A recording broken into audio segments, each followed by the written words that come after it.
when that movie came out. Was anything cut from that film? The studio actually legally couldn't trim it. They couldn't cut anything. When that movie came out, was anything cut from that film? The studio actually legally couldn't trim it. They couldn't cut anything. Blazing Saddles is wild, offensive, and unforgettable. But even after 50 years, there's one scene that no one noticed. A blooper so bold, so strange, it was almost too outrageous to be real. From fart jokes and Yiddish speak-aching cowboys to secret casting disasters and deleted scenes too shocking to air, the truth behind this movie is way messier than you think. What did Mel Brooks hide? Why was one line cut before anyone ever saw it? And how did a total stranger end up in the final shot? Let's discover. Section 1. Setting the stage. Setting the stage. Why Blazing Saddles still matters. When Blazing Saddles hit theaters in 1974, people didn't know whether to laugh or walk out. It tore apart the cowboy myth, made fun of racism right to its face, and ended with a movie set brawl that breaks the fourth wall. It was offensive, it was loud, and somehow it worked. But why was it ever made? How did it survive the censors? And what's the huge blooper in Blazing Saddles that nobody noticed until now? To understand the chaos and brilliance of Blazing Saddles, you have to understand where America was in 1974. The Vietnam War had just ended in shame. Watergate had exploded. Nixon was on the verge of resignation. Trust in government was low. The civil rights movement had won legal victories, but racism was still deeply embedded in American life, especially in the movies. Hollywood westerns still portrayed white men as heroes and everyone else as background noise. Mel Brooks didn't just want to spoof westerns, he wanted to blow them up. Blazing Saddles is set in the Old West, but it's really about 1970s America. The plot is deceptively simple. A greedy land developer desperate to drive settlers out of a town called Rock Ridge convinces the governor to appoint a black sheriff, expecting the townspeople to panic and flee. But the new sheriff, Bart, played by Cleon Little, proves to be cleverer, sharper, and more capable than anyone expects. What begins as a racist con turns into a bizarre, genre-breaking rebellion with Bart leading the charge against both the villains and the small-minded town that tried to destroy him. On the surface, it looks like a slapstick comedy, but underneath the gags and sound effects is a dangerous idea. That racism, when exposed to light and laughter, crumbles. That's what made Blazing Saddles so powerful and so controversial. Audiences weren't used to hearing the N-word in a comedy, even when it was used to mock bigotry itself. They weren't used to toilet humor in mainstream movies. They definitely weren't used to a black hero outsmarting every white man in town. Brooks was pushing every line he could think of, and a few he probably didn't. Mel Brooks directed the film, but he didn't do it alone. One of his co-writers was Richard Pryor, the most fearless black comedian of the era. Pryor knew how to write jokes that bit down hard. He helped shape Bart into a character who wasn't just cool and clever, but fully aware of the absurdity of his situation. Pryor had originally been considered to play Bart himself, but the studio refused to insure him because of his history with harmful substances. That decision may have changed the tone of the film entirely. Cleon Little brought Broadway polish and deadpan wit. Pryor brought fire to the script. The film went after everyone. Racists, politicians, cowboys, actors, old-school studio bosses. No one was safe. It shattered the idea that satire had to be subtle. Blazing Saddles wasn't interested in being polite. It wanted to slap you across the face, then make you laugh at how ridiculous the slap was. It mixed lowbrow and high concept, and it didn't care who it offended as long as the audience got the point. The result, a film that could never be made the same way today. Even the way the movie ends is a statement. Instead of sticking to its Old West setting, Blazing Saddles breaks through the literal walls of the Warner Brothers studio, spilling into other soundstages, Hollywood streets, and eventually a theater showing the very same movie. It's a mess. It's absurd. It's genius. The characters become aware that they're in a movie. The satire eats itself alive, and Mel Brooks closes the loop with pure chaos. It's one of the first self-aware endings in American comedy, and it set the stage for everything from Ferris Bueller to Deadpool. But even in all this madness, something slipped through. A moment so subtle that it took decades for anyone to notice it. And once you see it, you'll never unsee it. Section 2. The dirty joke. That the dirty joke became Blazing Saddles' most hidden mistake. The most shocking scene in Blazing Saddles didn't make it into the movie. It's not a blooper. It's not a prank. And it's not some backstage accident.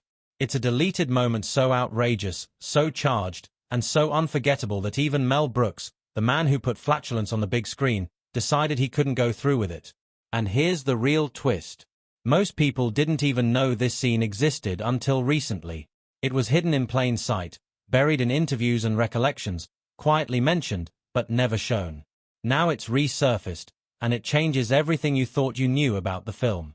So, what was the scene? Why was it cut? And why is it so important? Now, in the final cut of Blazing Saddles, we get a brief funny bedroom exchange between the glamorous Lily Vonup, played by Malene Khan, and Sheriff Bart, portrayed by Cleon Little. It's flirtatious.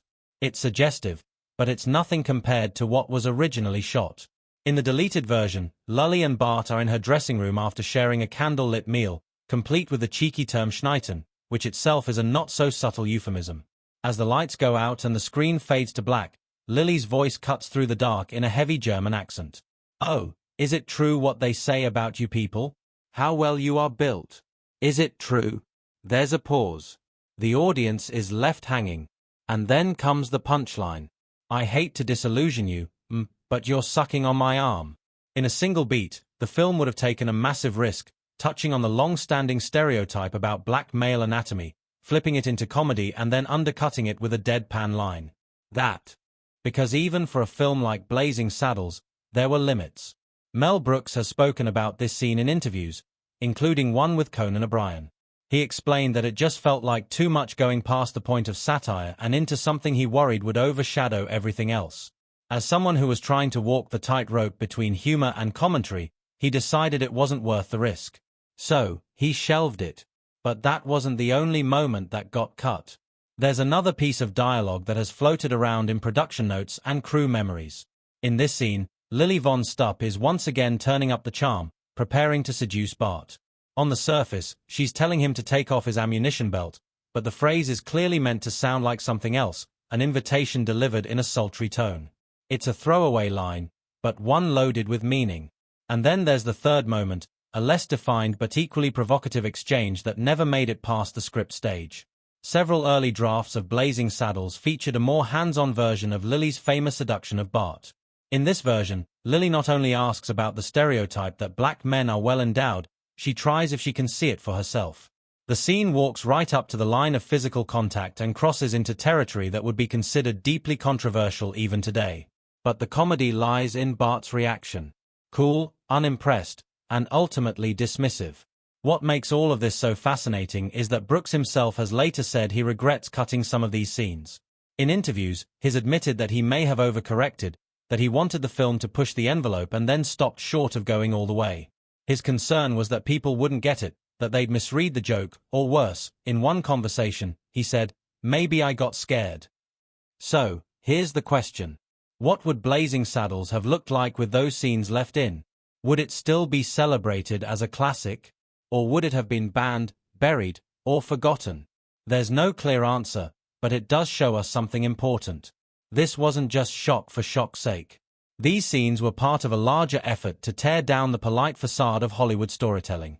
Brooks wasn't just trying to make you laugh. He was trying to make you uncomfortable, to expose racism not just as a problem, but as a ridiculous system of beliefs propped up by fear, ignorance, and power. And that's where Blazing Saddles becomes more than just a comedy. It becomes a landmark in satirical filmmaking. It's a movie that used humor like a surgeon's tool, cutting deep, exposing nerves, and daring the audience to flinch. The scenes that stayed in are legendary for their brazenness. But the scenes that got cut, they show us the edge Brooks was walking. They show us how close he came to going even further. And they remind us that sometimes the real story isn't what you see on screen. It's what almost made it in Section 3. Chaos, farts, and chaos farts accidental genius. One of the most iconic moments in Blazing Saddles is the campfire scene where cowboys eat beans and audibly pass gas, a first in Hollywood history. In 1974, no major film had ever included a flatulence gag with full sound.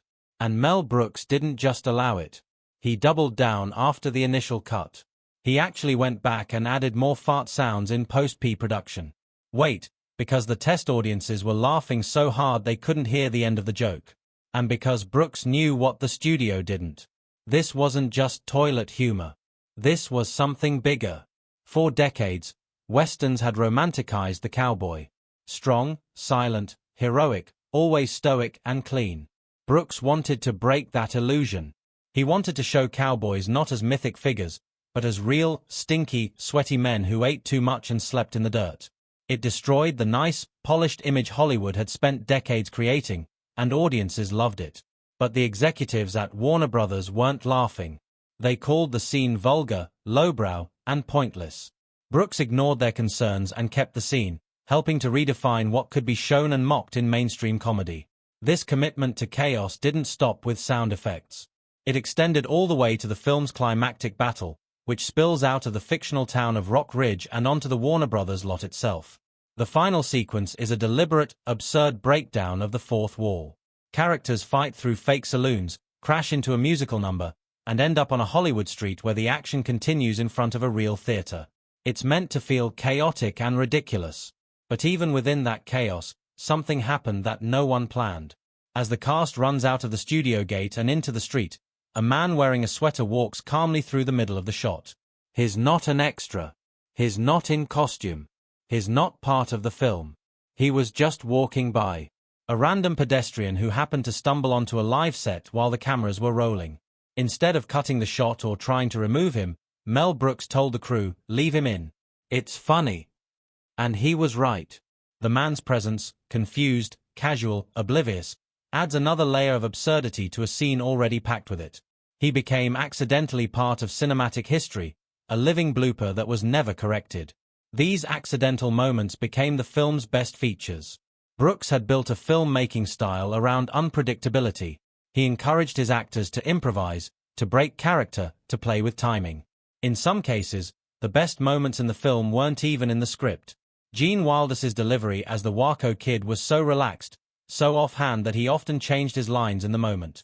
Cleon Little's facial reactions, dry tone, and quiet sarcasm gave Bart an intelligence that wasn't written, but emerged on set.